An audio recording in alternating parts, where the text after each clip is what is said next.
আসসালামু আলাইকুম, welcome back to my channel. কেমন আছেন সবাই? আমার আজকে রেসিপি হচ্ছে ডোনাট রেসিপি। যারা খুব চটজলদি একদম ডোনাট খেতে চান তাদের জন্য আমার আজকে রেসিপিটা। আশা করি রেসিপিটা ভালো লাগবে। ভালো লাগলে চ্যানেলটি অবশ্যই একটি লাইক করতে ভুলবেন না, চ্যানেলটি সাবস্ক্রাইব করে পাশে থাকবেন। তো ডোনাট রেসিপি ছোটো বড়ো সবাই পছন্দ করে। তো বাচ্চারা অনেক সময় বাইরে ধরে খুব চটজলদি ডোনাট খাওয়ার জন্য। তো আপনারা চাইলে আমার রেসিপিটা ফলো করে খুব সহজে একদম চটজলদি ডোনাট বানিয়ে বাচ্চাদেরকে দিতে পারেন। আর টিফিনও দিতে পারেন, বাচ্চাদেরকে স্কুলে টিফিনে ডোনাটটা দিতে পারেন বানিয়ে। তো এখন চলে যাচ্ছে আমি ডোনাট বানানোর জন্য একটা ডো রেডি করবো।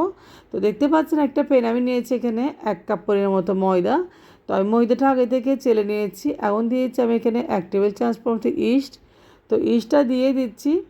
তো এখন দিয়ে আমি পরিমাণ মধ্যে এখানে লবণ। তো আমি সামান্য পরিমাণ লবণ দিয়েছি, যতটুকুর প্রয়োজন হয়।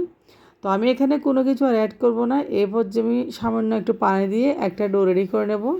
এই ডোটা আমি রেডি করে নেব ডোনাটের জন্য, যেন ডোনাটটা খুব সুন্দর হয়, সফট হয়, সেভাবে আমি ডোটা একটু সেট করে নিচ্ছি ভালোভাবে পানি দিয়ে মেখে। তো ডোনাটের জন্য একটা ডো রেডি হয়ে গেছে। তো ডোটা আমি আর একটু হাত দিয়ে মথে নিচ্ছি এরপর যে। তো ডোটা ভালোভাবে মথে নিয়ে আমি এখন ঢাকনা দিয়ে দেবো 20 মিনিটের জন্য। তো ডোটা আমি 20 মিনিটের জন্য রেস্ট রেখে দেবো। তো 20 মিনিট পরে আমি আবারও ফিরে চলে আসবো। তো 20 মিনিট পরে ফিরে চলে আসলাম। দেখতে পাচ্ছেন ডোটা কিছুটা ফুলে ডাবল হয়েছে এবং ভিতরে যে বাবলস হয়েছে এগুলো হাত দিয়ে চেপে চেপে বের করে দিব। এবং ডোটা ভালোভাবে একটু মতে নিয়েছি। এরপর যে আমি একটা একটা করে গোলা পাকিয়ে নেব। এখন রুটি বানানোর যে একটা গোলা পাকানো হয় সেভাবে গোলা পাকিয়ে আমি এক সাইডে রেখে দিব। খুব মজা। তো বাচ্চারা খুবই পছন্দ করে এই ডোনাট রেসিপিটা। বাচ্চারা অনেক সময় বাইরে ধরে বিকেল বা সকালে নাস্তা খাওয়ার জন্য। তো ঘোলা পাকিয়ে দেখতে পাচ্ছেন আমি আবার রেস্ট রেখেছি। তো রেস্ট রাখার পর আমি দেখতে পাচ্ছেন আমি হাত দিয়ে চেপে চেপে মাঝখানে একটু ছিদ্র করে দিচ্ছি। আপনারা দেখে আশা করি বুঝতে পারতেছেন কীভাবে ডোনাটটা বানিয়েছি। তো ডোনাটটা হয়ে গেছে, দেখতে পাচ্ছেন খুব সুন্দরভাবে সহজভাবে ডোনাটটা বানিয়ে নিয়েছি। এখন ডোনাটটা আমি এখন রেস্ট রাখবো না, সরাসরি চুলায় চলে যাবো এবং ভেজে নেব। তো চলে যাচ্ছে আমি চুলায় আমি কিছুটা তেল গরম করে রেখেছি আগে থেকে। তো আমি এখন ডোনাট দুইটা দুইটা করে ভেজে নিচ্ছি, যেহেতু কড়াইটা একটু ছোটো। আমি দুইটা দুইটা ডোনাট ভেজে নেব খুব সুন্দর করে, দেখতে পাচ্ছেন। তো প্রথমে দুটো ডোনাট দিয়েছি আমি। তো ডোনাট দুটা ভালোভাবে হালকা একটু আঁচে রেখে চুলাটা আমি ভেজে নেব খুব সুন্দর করে।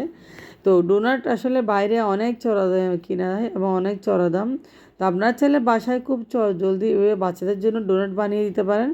খুবই মজা খেতে, খুবই অসাধারণ হয়। তো ডোনাটের উপরের অংশ দেখতে পাচ্ছেন হালকা একটু লাল হয়ে আসতেছে। তো এভাবে উপর নিচ ভালো আমি ডোনাটগুলো ভেজে নেব খুব সুন্দর করে। তো ডোনাটটা ভাজা হয়ে আছে, দেখতে পাচ্ছেন উপর থেকে কালার চলে আসছে পুরোপুরি এখন। আর ভিতর থেকে ডোনাটটা প্রায় হয়ে গেছে, দেখে বোঝা যাচ্ছে উপর থেকে। তো একটু একটু লালচে কালার করবো ডোনাটটা আমি আজকে।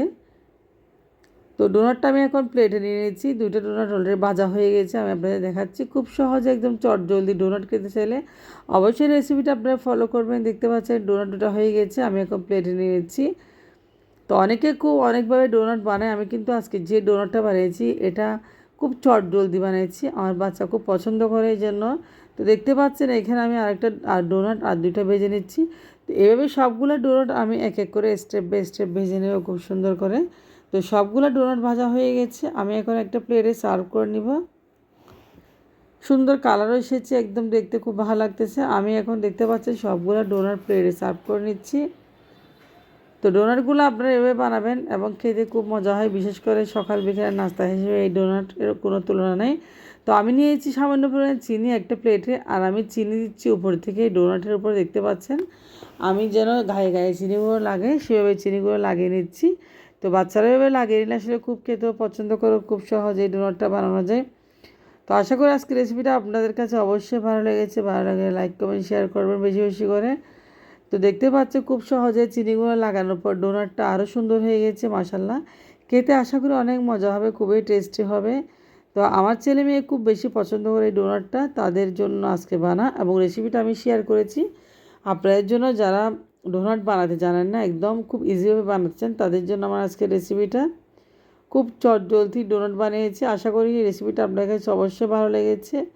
তো আপনারা ভালো থাকবেন, অবশ্যই আমার জন্য দোয়া করবেন সবসময়, যেন আমি নিত্য নতুন রেসিপি আপনাদের সামনে নিয়ে আসতে পারি।